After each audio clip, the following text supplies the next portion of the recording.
কানের কার্পেটে ঐশ্বর্য সিথি সিঁদুরে লাল ভারতীয় সংস্কৃতিকে তুলে ধরলেন বিশ্বমঞ্চে। ঐশ্বর্যের এই সাজ দেখে প্রশংসায় পঞ্চমুখ নেটিজেনরা। অভিষেকের সাথে ডিভোর্স নয়, সব গুঞ্জনকে ধুলোয় মিশিয়ে দিলেন, প্রমাণ করে দিলেন তারা সুখেই আছেন। এমন সেজেছিলেন নায়িকা। গাড়ি থেকে নামা মাত্রই অনুরাগীরা ঐশ্বর্যকে দেখে চিৎকার করে ওঠেন, তাকে ডাকতে শুরু করেন। হাসি মুখে হাত নাড়িয়ে দর্শকদের ডাকে সাড়া দেন বচ্চন পরিবারের পুত্রবধূ।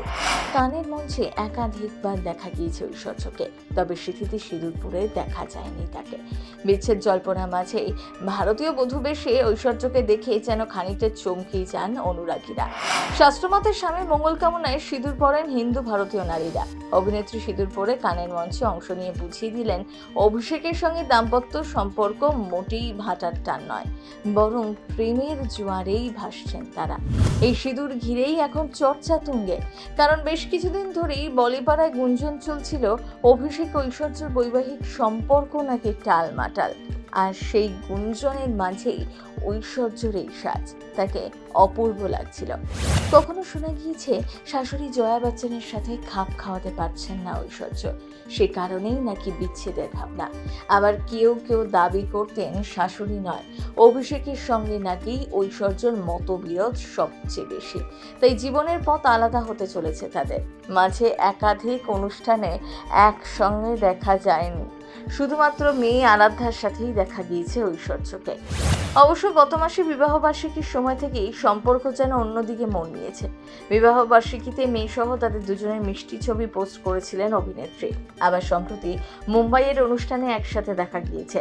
তবে ঐশ্বর্য রাইয়ের এই সাজ বিচ্ছেদ জল্পনায় যে জল ঢেলে দিয়েছে বচ্চন পরিবার, সেই বিষয়ে কোনো সন্দেহ নেই। কান চলচ্চিত্র উৎসবের রেড কার্পেটে ঐশ্বর্য পরেছিলেন মানিশ মালহোত্রা ডিজাইন করা একটি সাদা রঙের বেনারসি, সঙ্গে ছিল এমেরাল্ড পিঙ্ক জুয়েলারি, শাড়ির সাথে ম্যাচিং ফুল স্লিভ ব্লাউজ ও ওড়না। তবে গোটা সাজে সব থেকে বেশি নজর কেড়েছে ঐশ্বর্যর ওই সিথি ভর্তি সিঁদুরই। সমিলি ঐশ্বর্যের সাজকে রেখার সাজের সাথে তুলনা করেছেন অনেকে। চিরকাল যে কোনো অনুষ্ঠানে রেখাকে দেখা গিয়েছে ভারী কাঞ্জিবরম শাড়ি, সিথি ভর্তি লাল সিঁদুর পরে থাকতে। ঠিক একই রকম সাজে নিজেকে সাজিয়েছিলেন বিশ্ব সুন্দরী। অন্যদিকে রেখার সাথে ঐশ্বর্যর গভীর বন্ধুত্বের কথাও কারোর অজানা নয়। তবে কি লাল গালিচায় ঐশ্বর্যর সাজে লুকিয়ে রয়েছে রেখার অনুপ্রেরণা?